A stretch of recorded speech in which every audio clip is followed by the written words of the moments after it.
I'm going to take you through a rather quick tour of where I started with, not when I started in life, I'd have to go back 85 years, but when I started with this, which is far enough back, which was 1959, 57 through 59 into 1960. And it's, obviously, we'll have to do it rather quickly. So, but generally, just a touch of the background of the late 50s, the second half of the 50s, the 1950s. We are not quite in the 2050s yet. I was young. I was born in 1933, so in the middle of the 50s I was in my early 20s, mid-20s, and I was in San Francisco. I won't give you the story. It's an interesting story, but I won't give you the story how I got there. But I was in San Francisco, and I was both a clarinetist and a composer, and I was a professional clarinetist. I was playing with the San Francisco Symphony, and I was playing concertos with orchestras and traveling, doing chamber music. I was also composing music for instruments, and but it was early. I was in the early state of my career, and I had early in life. I'm just pinpointing the things that actually triggered this because I think it's important. Well, I would like to share it anyway. When I was very young, I was maybe 9 years old, for some reason, I have no idea why, I managed to get a hold of a book on two books on Stoic philosophy, and read through, it took me a long time, but I read through the two books on Stoic philosophy and decided that the meaning in life, we all want to know what the meaning is. I got it at 9 years old. And the meaning in life was, for a human being, was to discover who you are and what you're capable of, and to do it the best you can, and to share it with other human beings, whatever it is. That was it. So that was the decision. I didn't know what my life was. I didn't know who I was or what I was going to share, but I knew that that's what you had to do. So in the back of my mind, that was always there. And so I was playing the clarinet, and I was composing, and a lot of things happened. I was in San Francisco, and that period of time that we're talking about is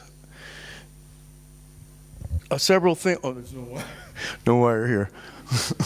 So this is the period right here. It happened to be that the first real tape recorders came into being that we could get our hands on in 1954.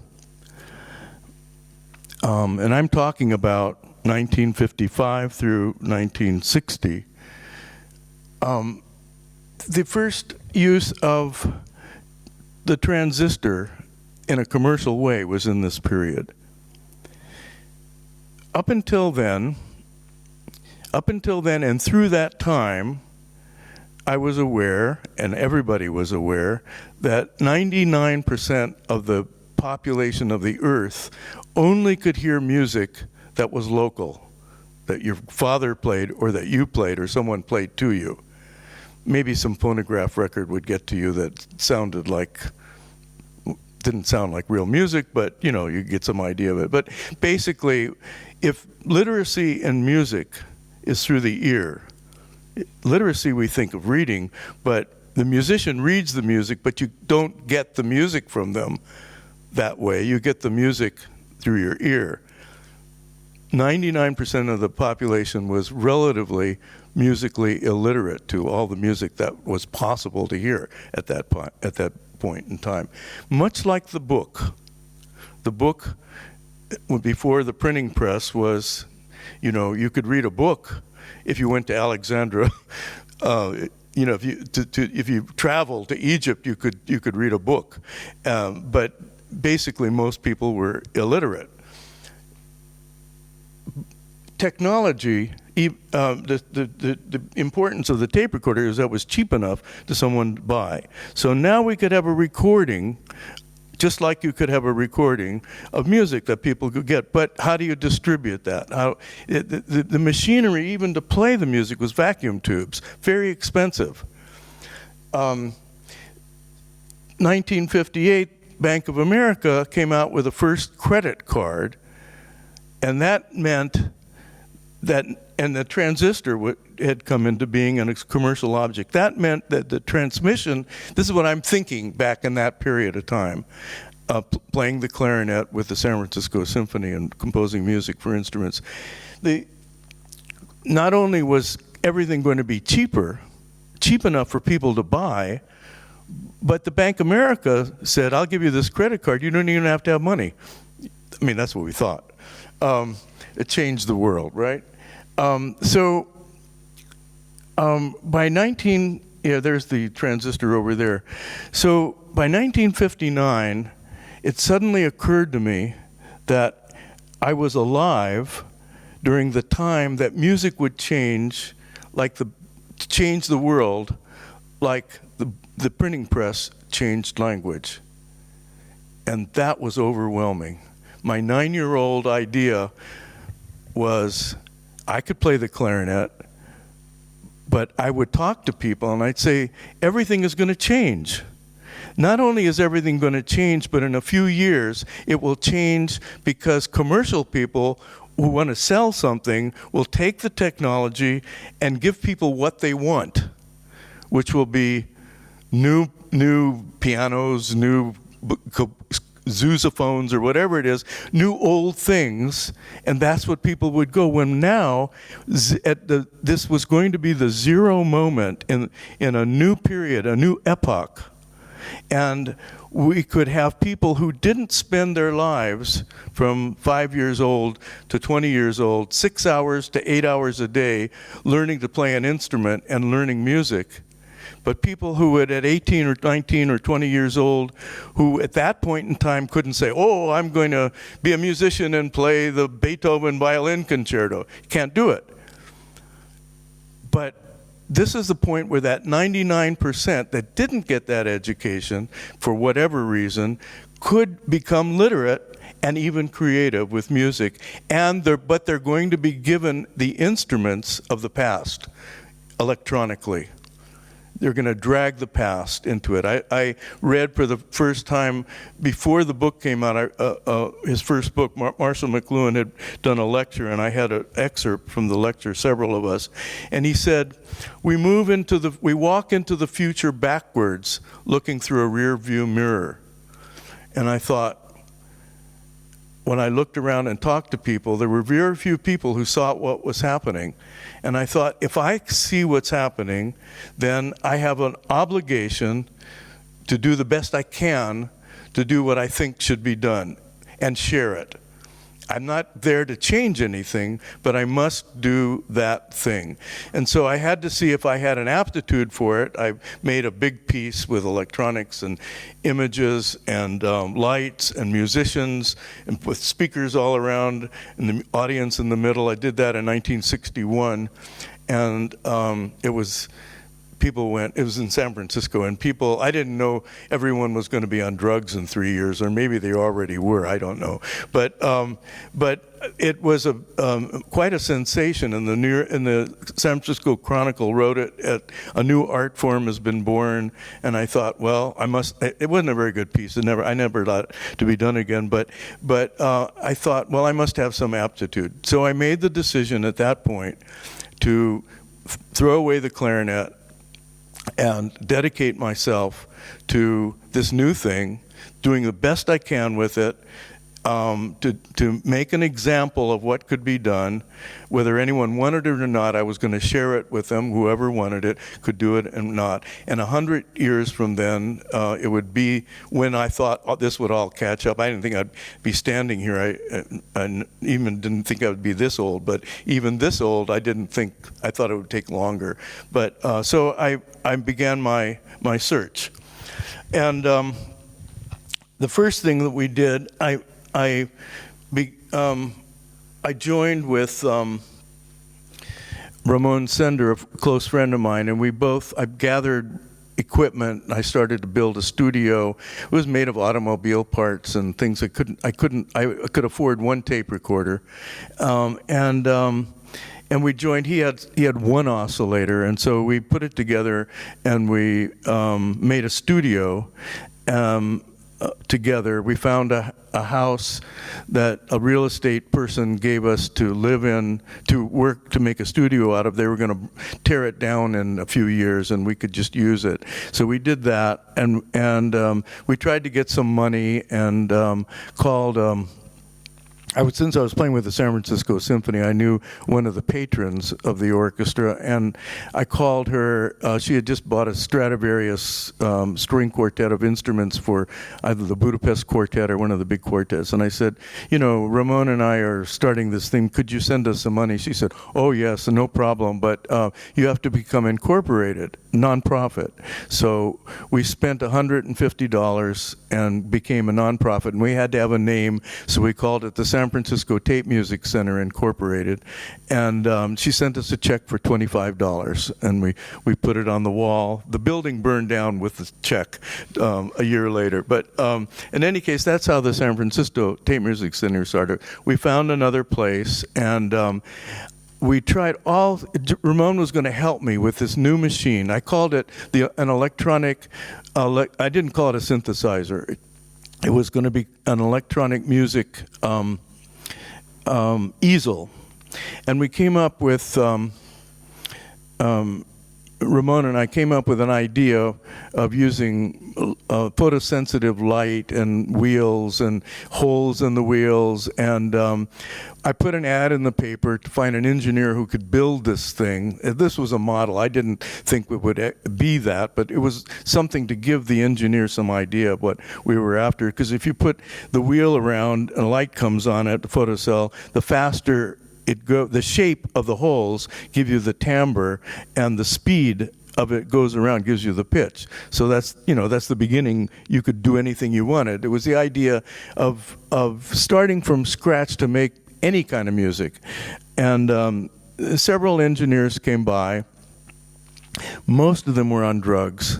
I didn't know that until later, but I thought the first guy his one eye went this way and the other one went that way, we had a problem with his eyes. I didn't know he had a problem with his brain, but and he did terrible things. He cut wires, and we had to kick him out. And another engineer came, and he was even worse. And then in walked Donald Buchla, who seemed to be normal and actually understood what we were talking about. And at the table we were at, drew this picture of the machine that would that would do what we said with the light and all of that stuff. He drew it out, and I didn't understand what it said. But and the next day he came back with it with a little battery that ran the whole thing, and we put some holes and it ran, and it went oh, and then if we went faster, it went. It was not very interesting, but it worked. And he said, but this isn't the way to do it. He said, and he introduced me to control voltage, to diodes, diodes, all the language. It was completely Greek to me. Well, not even Greek. I don't know, from another planet. I didn't know what he was talking about. But I was convinced he seems to know what he's doing. So he and I began a 1.5-year voyage of creating the easel that was the machine that would be that would allow for a composer, performer, whatever you want to call it, in a studio. I called it studio art, like a painter's art. And I used for the metaphor the palette and the brush and the canvas to create this new machine that someone could make anything they wanted with it, not perform in public. It was not a performance. It was a creative tool to make a new music, a music that starts from zero for people who never had a musical background, or if they had a musical background. But the truth is, I never thought that a person like myself, except me, because that's why I told you the story when I was 9, because a person like me who would have, from 5 years old, be doing music for 6 hours a day. By the time I got into upper school, I would be up in the wee hours of the morning, working 3 to 4 hours, composing, doing music theory, learning about music, go to school, sleep for 6 hours, and then come home and play the clarinet for 4 hours. Doing that for 15 years, and then giving it all up is not something most people would do, unless they had this book they read when they were 9 years old. So I never thought it would be people like me who would be doing it. It would be people who at 18 years old, 17 years old, at 20 years old or older, who didn't have a background on music, would have a machine that would be the new music.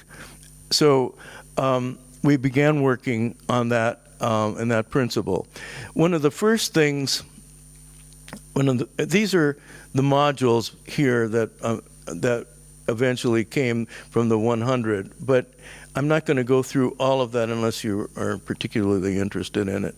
The keyboard, so-called keyboard, was that's the keyboard, but it's not. I insisted that we not put a black and white keyboard into the system, because this keyboard is not a normal keyboard. It has no differentiation, black and white keys. It has no tuning whatsoever. It's simply a set of 16 touch plate. There were actually resistance, but when if you press your finger harder, it makes more. It makes more electricity pass, and so they're like a capacitor, and so you can get more energy, more electricity comes through if it's a light touch or a heavy touch, and where you go on the up and down on the key transfers another kind of electricity. So it's the idea of the metaphor of the brush was. The brush is part of your hand, so I wanted an input that was like a brush, like a part of the hand, and that's what these 16 keys are. And then they had outputs from each one that could go to different modules in the system independently, or all of them if you wanted. Because I wanted that anything you did could be a normal piece of music if you wanted. But it had the capacity, no more easy, in fact harder, to make a normal piece than something brand new from scratch that no one ever made before, and in a different way. So I was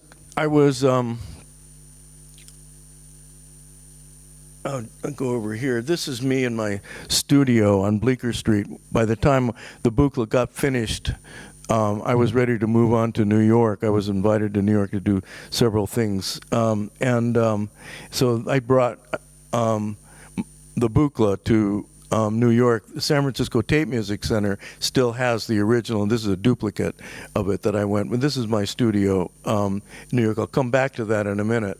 But in my studio in New York, I had developed, I'm going to keep track of time here, okay.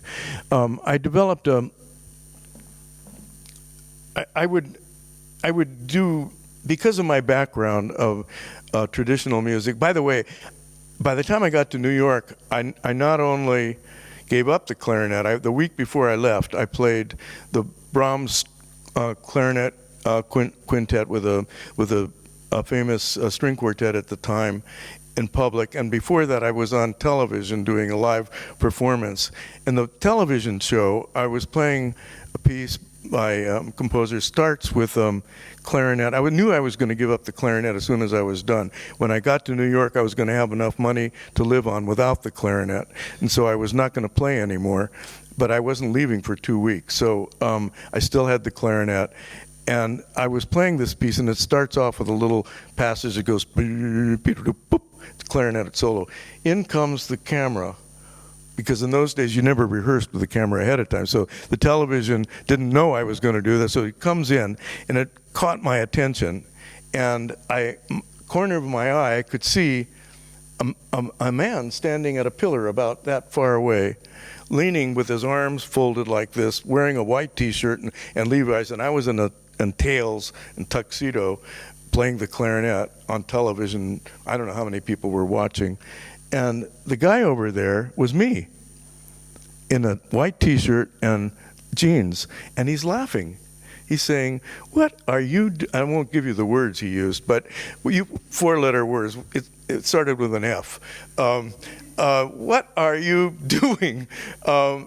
You look like a snake charmer going around in circles like that, like you really love what you're doing. You don't even like that piece of music." He said, what are you doing that for? And I said, "You got to be quiet, because we are in front of a lot of people, and if you don't stop, I'm going to stand up and scream, and we'll be carried away to an insane asylum." He didn't stop, and we got into this screaming argument, the two of us. All of a sudden, the lights come up. All I remember was playing, the lights come up, and I thought, I'm going to be taken away. I look down, and I'm drenched. I'm just drenched with perspiration. You could squeeze the tuxedo, and water, tears, whatever it is that comes out of your body, would come with it. And the violinist stood up, and I looked, and he didn't seem upset. And so I said, "Nate," I said, "how did it go?" And he said, "What?" I said, "How did the performance go?" He said, "What do you mean?" He said, "It went fine." And I thought, I ran into they always did a cover tape for us, and I said, "Quick, because we're going to do the Brahms next." And I said, "Quick, play me a little," and it sounded great. So almost a perfect, I don't remember a note that I played on it. So when I got on the stage the 2 nights later to do the Brahms, I was just petrified that I would lose it in front of a live audience, but I didn't. Managed to get through. Went to the post office to send all of our books and everything to New York, and then I gave them my clarinet case, and I said, and I want the books there, I said, as fast as possible, Air Express or whatever you can do. Then I handed this separate box that had the clarinet in it, and I said, "This I would like you to send through the Panama Canal. I don't want to see it for at least 4 months arriving to my house." And it did. I don't know if they sent it, but it came snail mail, and it arrived maybe 2 months later. And I never opened it again. That's a lie. I did once or twice over a period of 10 years, and then I never opened it again until about 6 years ago, when Terry Riley's In C was going to be done, and I had actually been one of the people to ask him to write a piece that we could all play with, 1964, just before I left for New York, that was in C and played in it. And when they did it in Carnegie Hall, they wanted me to play as part of it because I was the beginning of it. And so I had my clarinet case for whatever many years that is, sitting at a diagonal on my studio in New York like that, in front of me. I never opened it, but it was there. And so about 3 days, I said I would do it. I hadn't played in 20 years, 25 years, 30 years, but in C is easy, so I could do that. I opened up the case about 2 days before, and there was nothing in it. I have no idea where it went, but there was no clarinet in the case all that time. And I did find it later. I had bought a new case for it, put it in there, and I'd forgotten and left the old case just sitting there. But I had to borrow a clarinet, so I did play the clarinet again once in C at Carnegie Hall. That's a good story, right? Because people are dying to play in Carnegie Hall, and I had to borrow my old clarinet to get in there and play. Anyway, I took, at that point in time, I took my name and my biography never included the clarinet. Not until about 10 years ago I put it back in again. And I'm sharing it because I think that's important, that people understand it. But the reason I didn't want it is I was anxious to be part of sharing with someone the idea of not simply getting what someone's giving you, which is an old instrument with electronics, but an opportunity to start where you are and not have to go. If you get a black and white keyboard, you're going to run into the same problems any pianist had. You don't have 10 fingers, you've got 8 fingers. The 2 thumbs don't reach the keyboard. So you have to spend the first 3-4 years, learning how to get your thumb up there. I mean, it's actually not an empowerment to add a black and white keyboard for someone who's never played music. It's actually a limiting factor. But I'm not going to lecture that. That's what someone will find out. So I didn't want my background at that point to be, but he played the clarinet and he did all this stuff, and so you can't just make music with this thing. You have to do it, go back and learn music. I didn't want people to think that. I didn't want to say I didn't know, but I didn't want to intimidate I wanted it to have its own power, that it could go. And so we went forward. I had the Buchla. This is something like what it looked like originally, and this is, and then and of course, yes, and of course, I'm in my studio on Bleecker Street, and I didn't know that. I didn't keep track of the new album. I mean, this is 1966, 65 and 66.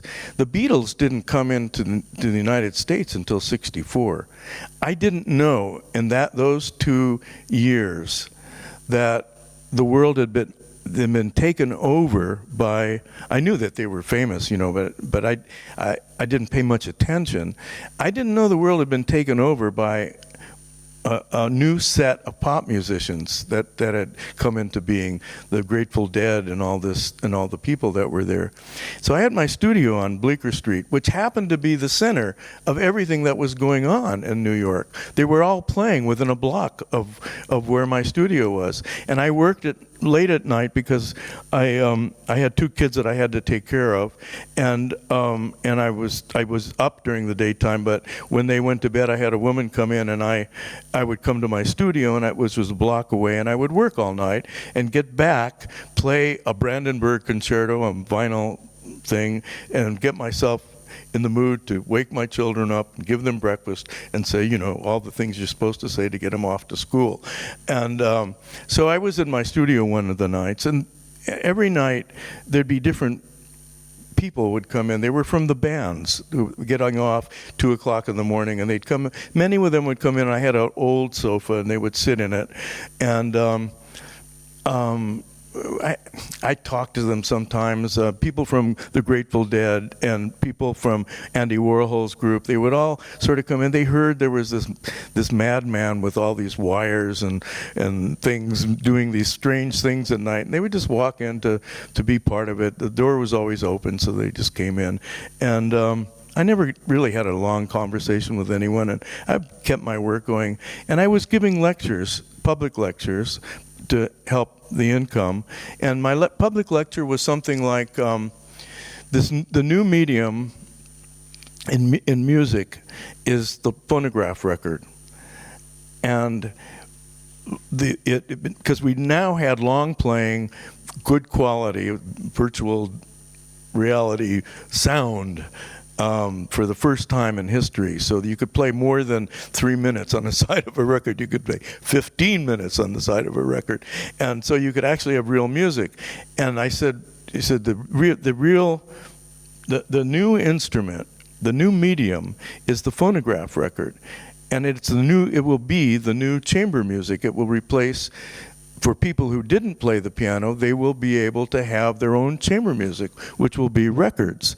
And record companies and the general public will rise up and saying it is unethical and immoral to hire musicians to to record music that was intended for people to play in front of people, and that they will commission new works for the new medium, to have a new music for the new medium, chamber music. I knew this would never happen, but again, because of my 9-year-old experience, I had to say what I believed to be true and share it, and so I did in public. One night, I don't remember the names of the people, but there were 2 or 3 people sitting in the sofa with a typical 60s serious conversation that went, you probably never heard one, but it went, oh.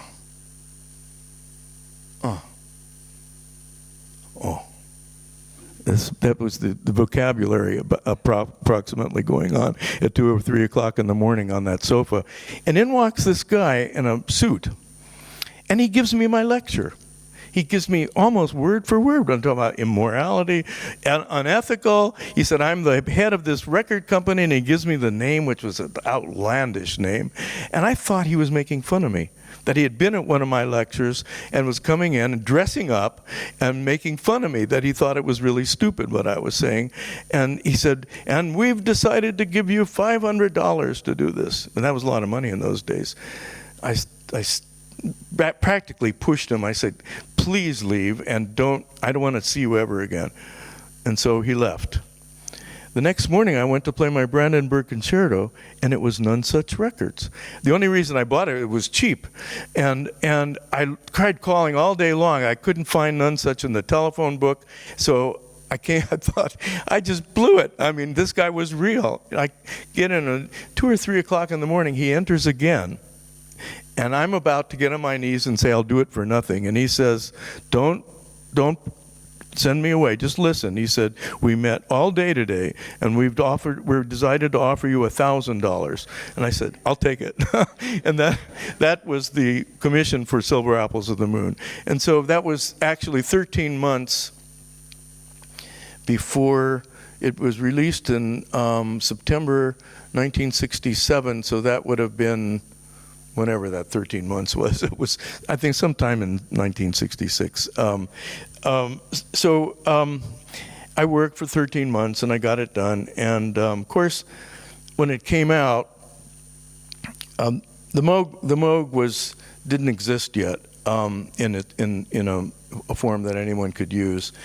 He had not made an integrated system yet. I knew Moog, and I knew early modules he was making, but this was... There may have been something else. I don't know. No one has ever shown anything else. This seems to be the first full-bodied, whatever you want to call it. And so there was no other experience, and this record came out, and it was immediately successful. It reached the top 10 in the charts of classical music, and I was a celebrity almost overnight. It was completely overwhelming to me. Excited. In fact, I wanted to buy my record. I went into a record store to buy my record. I said, I heard there's this record by this guy, Morton Subotnick. I'd like to buy it. He said, yeah, we keep running out. I don't know why they buy this thing. They just come in and they just go out as soon as they come in. He said, it's really not, I won't give you the word he used. Well, it's crap, he said. I'll give you some real music. I said, no, it's okay. I walked in a giant, and I walked out a dwarf of that place. But in any case, it was a big hit. I was invited twice to the Johnny Carson show, which I didn't do either time. And the William Morris Agency came and said, we'll make you famous and rich. And I said, I love being famous and I'd love being rich, but what do I have to do? Oh, nothing. They said, we just do what you do and we'll make you famous and rich. I said, come on, there's got to be a catch somewhere. And I pretty soon I caught the idea. I said, oh, wait a minute, you're going to tell me the right clothes to wear. Oh, yeah, we'll keep your wardrobe done. And you'll tell me which parties I should go to, and oh yeah, we'll organize your social life. I said, I thought so. You got the wrong person. You can take it away. And that was the end of that. So I produced this piece on this machine. And then and I'm a celebrity. So now I'm out a year or so later, about a year and a half later, I'm out touring Kansas. That's because I wasn't allowed to go to, the CIA wouldn't let me to go. I was invited to Russia, but the CIA wouldn't let me go because I was a risk. Because this was it was 68, 1968, and in those days the CIA was, America wasn't open like it is now. So we're going right back to it. But in any case, I couldn't go to Russia, so I was going next best. I was touring Kansas in the middle of the country, doing 3 lectures a day. And every time I'd go somewhere, there would be someone running to get to my lecture. And I stopped this one person. I said, "Where are you going?" "I'm going to that lecture on electronic. I love electronic music." And I'm thinking, there's nothing there. What she could like? Must be Silver Apples of the Moon. So I said, "What did you hear?" "Oh, Switched on Bach," which I didn't know it was even out. And then it occurred to me, Moog had finished his synthesizer, and someone had played and recorded Bach. And that's what I was so happy. At that moment, I was so happy that I was right. That, that I got Silver Apples done first. Otherwise, it would have been buried. It would have been buried in the rubble of commercialism, so that it would be there for people to see an alternative. That the keyboard had arrived and people loved it because they had done something that people understood and wanted. So I walked in and I gave the lecture, and people had heard about Silver Apples of the Moon. It's just that they didn't own it, and it was really Switched on Bach that they came for. But nevertheless, I gave my talk, and one of them at one point when they said, I was toward the end of the lecture and I had questions. "Who are you?" And I said, "I'm sorry? Who are you?" And I said, "I'm Morton Subotnick." "You're Morton Subotnick." "Oh, I thought he was dead." It was like, if there's a record, Bach was dead, must be Morton Subotnick is dead too. Anyway, that was the beginning of it. So here's what the world, 1967, Switched on Bach was 1968. So here's what the world got from Silver Apples of the Moon.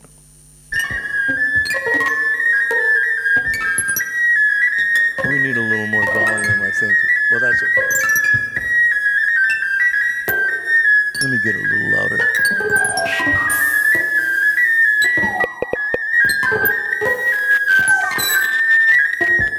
Okay, that's what they get from Silver Apples of the Moon.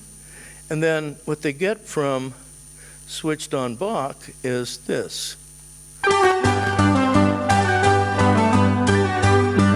So it tells the story that that's why I was actually relieved when I knew about Switched on Bach, because not that it's bad, it's wonderful to be able to play such great music on with electronics. It's wonderful. There's no problem with that. But it was exactly as I had predicted. We'd not only I wanted a new music. I didn't want to have a new old music. But we didn't even get new old music. We got old music on a new machine, and that's where the real trajectory went. It went in that direction from that point on.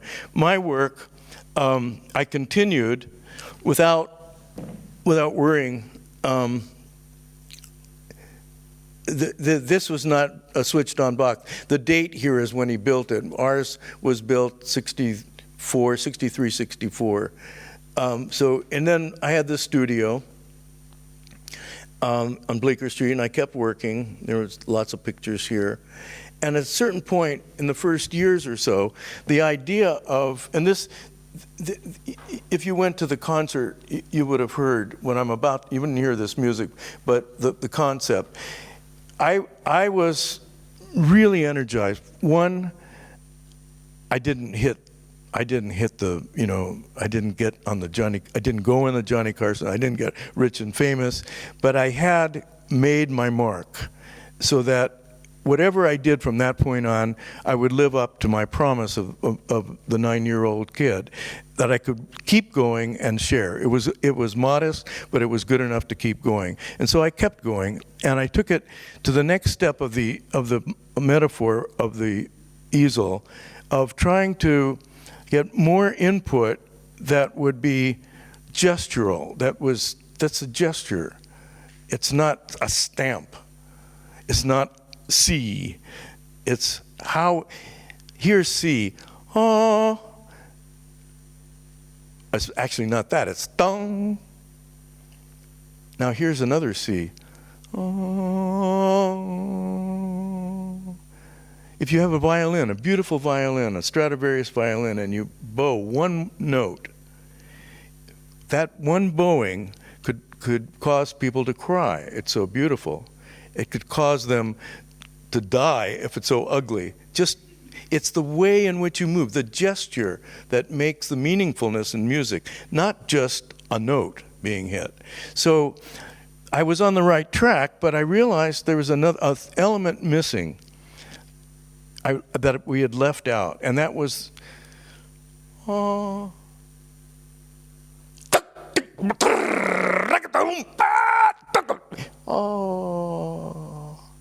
I can't do that with my finger, but I can do it with my mouth. So I called 1968, I called Don Buchla on the phone. I gave him this, what I just did over the phone, from New York to San Francisco. He was a very quiet man. He never said anything, so there was quiet at the other end. He said, I can make something like that. So he sent me, a couple of weeks later, he sent me, I think it was very shortly after, a module that converted my voice, the amplitude of my voice, into control. It's called an envelope follower. Now it's a standard module that you'll find in all kinds of places, but the sensitivity was incredible. And so here's an example of early in the early 70s. This comes from, but it's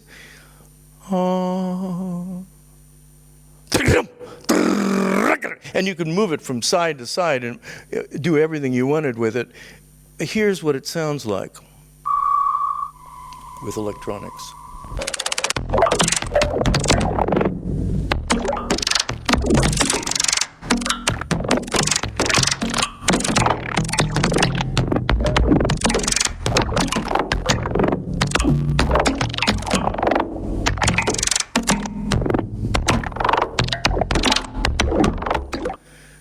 So, whoops, sorry.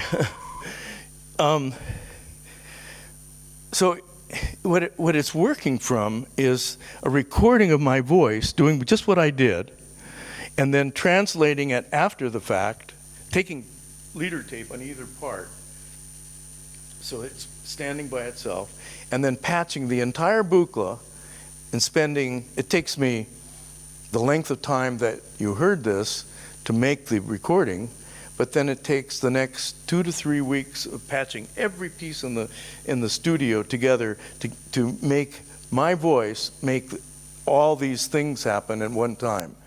And then when you take the leader away and go to the next one, you've got this continuous, the continuum of a live performance with my voice over maybe 10 minutes, being translated into day by day with leader between each phrase into a piece of music. So the labor was extremely intensive, but the result is extremely intuitive.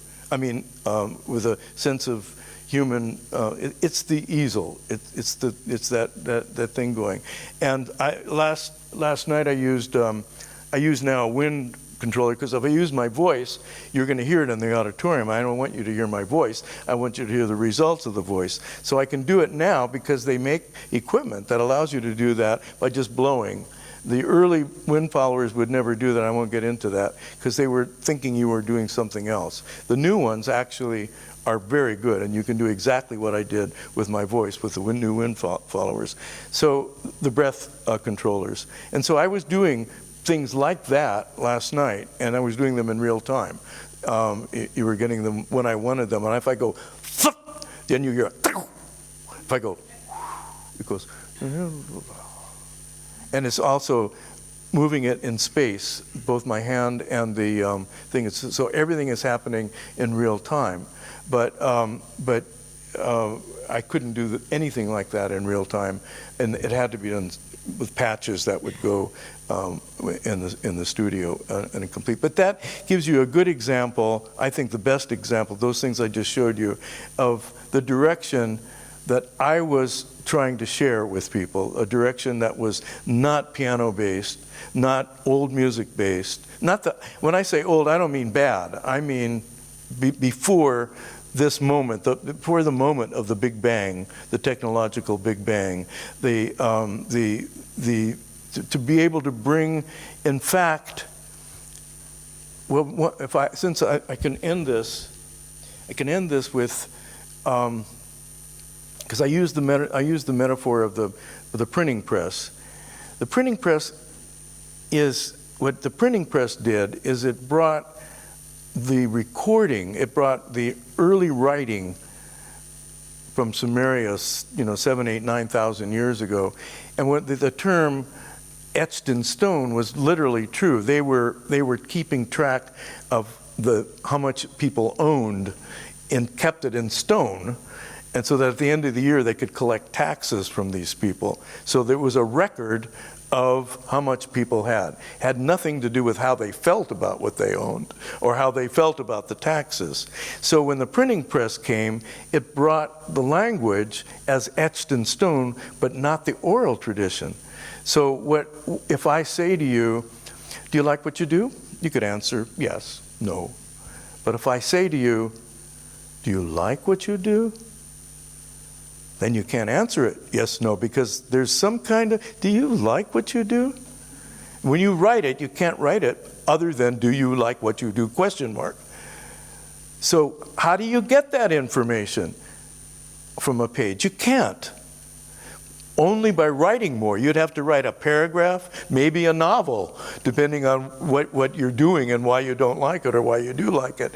So that same thing was happening in music. If you go to the old tradition of music, which is keyboards and that, you're going to be playing music as we knew it.